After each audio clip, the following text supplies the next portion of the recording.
La relación México-Estados Unidos va a dar un nuevo giro. El gobierno estadounidense, por primera vez de manera oficial, acepta que tiene sus propios cárteles. Y no son cárteles del narcotráfico influenciados por mexicanos, son netamente cárteles estadounidenses o cárteles gringos. Son una especie de mezcla, pandillas y clubes de motociclista que ahora, como lo hicieron los cárteles mexicanos en la época de los 90 con los cárteles de Colombia, negocian directamente la venta de las drogas, y los cárteles estadounidenses controlan el transporte y la venta de los narcóticos en los 50 estados de la Unión Americana. Hemos visto las iniciativas, el presidente Trump ha hablado de lo del fentanilo, pero a nivel nacional en realidad pues no se ha notado eso y siguen. No sé cuánto sea el promedio de muertos de sobredosis. Entonces, eso demuestra que no hay una campaña nacional de concientización, ¿no? Pues sí te digo que de nuestra administración y las previas administraciones, que sí hemos tomado el enfrentamiento muy fuerte. Hemos tenido una iniciativa que se enfoca en los carteles domésticos, en donde vemos. Porque muchas veces perdón. Es que usted ya me está hablando de carteles domésticos. Sí. Yo soy de las personas que creo que en Estados Unidos no hay cárteles. Sí hay. ¿Usted puede decir que hay cárteles? Oh, definitivamente, sí. I mean, right? I would say yeah. Yes. Like what?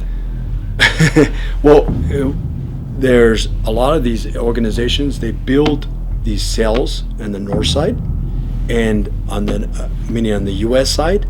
So they built, they have built these cell organizations, but they need people they bring in a couple of people here. Okay, you're going to be in charge of the transport, you're going to be in charge of this, but you need people to move this stuff. And who holds all these territories? Some of the gangs hold these territories. And the gangs is that's the domestic cartel, where we look at these organizations that control these towns, like in Los Angeles and New York and Chicago, where you're talking about these gangs control these areas. So what do you think the people from the suburbs come in? I mean, what do you think they get their fentanyl, their methamphetamine? They come into the city.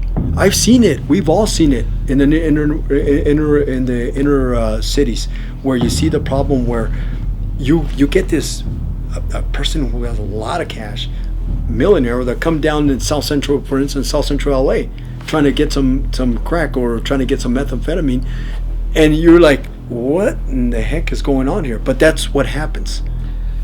We label them as domestic cartels only because of the movement of the violence and the movement of drugs that they're doing. And when they're affecting the communities, that's where it affects us, the most. And that's where the mayors or the local chiefs reach out to us for federal assistance. So it was a problem at one time, because it was, you're talking in the U.S., we had an epidemic where we were having problems where we had to, shut down a house, shut down a neighborhood, because we were having people. We had these folks making methamphetamine, and they were mixing all these chemicals, and actually it was causing the big, huge chemical fires.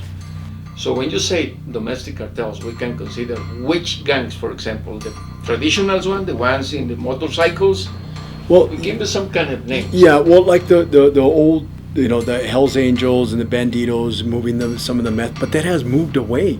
The source location, you're talking about 10 years ago, 15 years ago, back in the day when ephedra was still legal, in the pharmacies and stuff. We were running across a problem when we had an epidemic of clandestine laboratories. As far as the movement of drugs, they're still controlled, of course, from Mexico, from the CJNG and the Sinaloa cartel. They move them up. They get them moved up to the U.S.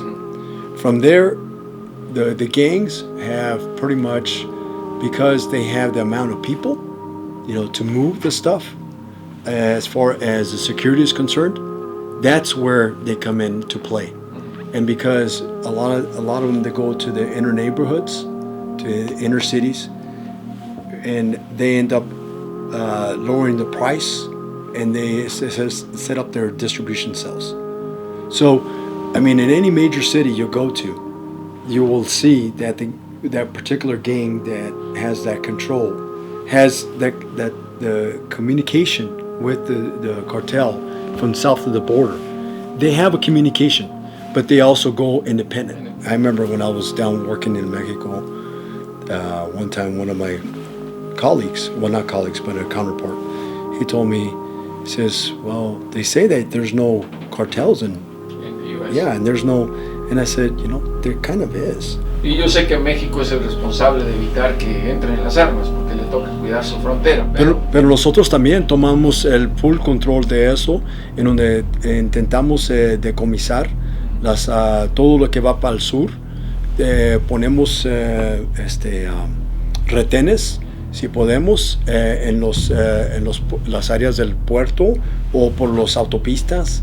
Y no son retenes que están fijos. Tenemos buena información, los ponemos ahí. Nosotros en las agencias de los Estados Unidos trabajamos para evitar que las armas vayan para el sur.